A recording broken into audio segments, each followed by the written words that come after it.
agréable? C'était très agréable. On était bien logés, on était en plein centre d'Alger. Nous avions des moyens de locomotion, nous étions autorisés à la tenue civile, un Vespa pour aller à la plage, pour sortir et tout. Bon, c'était quand même, disons, le confort. Et nous n'avions pas de grade, les reporters photographes. Nous avions sur l'épaule un badge vert avec marqué Service Cinéma des Armées qui nous assimilait un peu à la fonction d'officier et nous ouvrait toutes les portes. Et on était tous très pointus sur cette particularité. Par exemple, il y avait des copains reporters photographes qui étaient sous-officiers, qui étaient adjudants. Il y en avait un que je me souviens avait eu la Légion d'honneur en rentrant de Dien Bien Phu. Bon, ben, il était en reportage avec nous, avec juste sur l'épaule son badge Service Cinéma des Armées. J'ai une photo là où je suis moi-même avec mon petit appareil de photo en gros plan avec mon badge. Alors bien sûr, aux nouveaux reporters, comme je l'étais à l'époque, on nous donnait les reportages relativement inintéressants, la drouille. Hein. Il fallait aller à la cathédrale d'Alger, photographier l'Absoutomor, il fallait aller sur le forum, photographier un officier en train de se faire remettre des décorations. Bon, c'était pas tellement attrayant. Hein.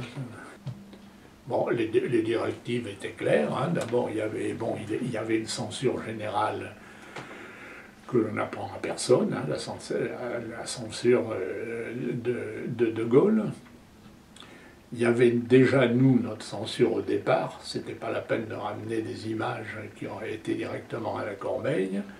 Il y avait la censure du service lui-même, sur le champ, c'est-à-dire que quand on arrivait, on développait nos films, on faisait des planches de contact, et le responsable, en l'occurrence ce capitaine Rouy, pour ne pas le nommer, faisait déjà une censure assez sévère.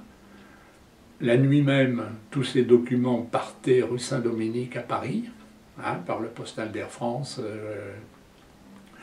On remettait ces documents souvent directement au moment du départ du postal à l'aéroport de Maison-Blanche.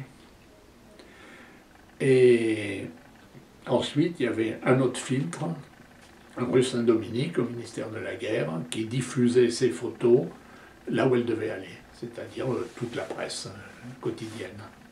Ben, elles étaient généralement diffusées normalement au service cinéma, elles suivaient le parcours habituel et bon, elles sont d'ailleurs encore dans les archives au Fort d'Ivry, parfaitement stockées, parfaitement référencées. Moi, je me tournais plutôt vers un côté culturel. J'ai beaucoup travaillé sur l'émancipation de la femme musulmane, c'était un sujet qui me passionnait. L'obtention de la carte d'identité nationale pour toutes ces personnes qui leur permettait de toucher en espèces les allocations familiales. Donc il y a eu une campagne de photographie, il fallait photographier la totalité de la population musulmane, donc nous avons à plusieurs reprises formé entre guillemets en un quart d'heure un photographe sur un régiment en lui disant voilà, tu mets le personnage devant un mur blanc, s'il n'y a pas trop de soleil, tu fais une photo, qu'il ait les yeux ouverts de face, et sans provocation, sans brutalité, et on laissait au gars un appareil de photo pour qu'il puisse assurer ce travail. C'était à mon avis intéressant. Je dirais même que la population n'était pas du tout hostile à nos images. Hein. Bon, il y avait aussi une façon, une approche, il fallait quand même photographier une Fatma, il était déconseillé de lui arracher le voile et tout. Hein. Il fallait, bon, comme ça c'est le travail du photographe, de savoir approcher son sujet. En opération, on était posé sur des pitons, sur des endroits, on repartait très vite. Bon, il n'y avait pas vraiment de combat, on ne peut pas dire, bon, bah, personnellement, je n'ai pas été le témoin de combats violents, mais d'opérations relativement structurées, larges, de camps de regroupement. Il y avait cette guerre insidieuse qu'on avait du mal à palper, et photographier tous les tous les cas, dans un camp de regroupement, c'était pas la guerre. Comme l'a dit une historienne dans sa thèse de doctorat, c'est une guerre sans images et des images sans guerre. Bon, les hélicoptères, c'était un grand confort. Moi, j'ai été, depuis, à partir du mois d'août 59, j'ai été reporter attaché à Paul Delouvrier. Bon, Paul Delouvrier était le représentant du gouvernement du général de Gaulle en Algérie. Son titre était résident général. J'avais un bon copain photographe qui s'appelait Sigismond Michalowski, bien connu à l'époque, qui rentrait d'Indochine et qui était toujours le photographe des personnalités, entre guillemets. Un jour, il m'a demandé « Est-ce que tu veux être le photographe attitré de Paul Delouvrier ?» J'ai dit « Oui, bien sûr. » Il fallait savoir un peu prendre des photos, il fallait être relativement grand et puis bon, représenter, parce qu'on était en voyage officiel avec lui. Et donc là, on avait accès à tous les moyens de locomotion de la présidence de la République. On avait des avions, on avait des hélicos pour aller...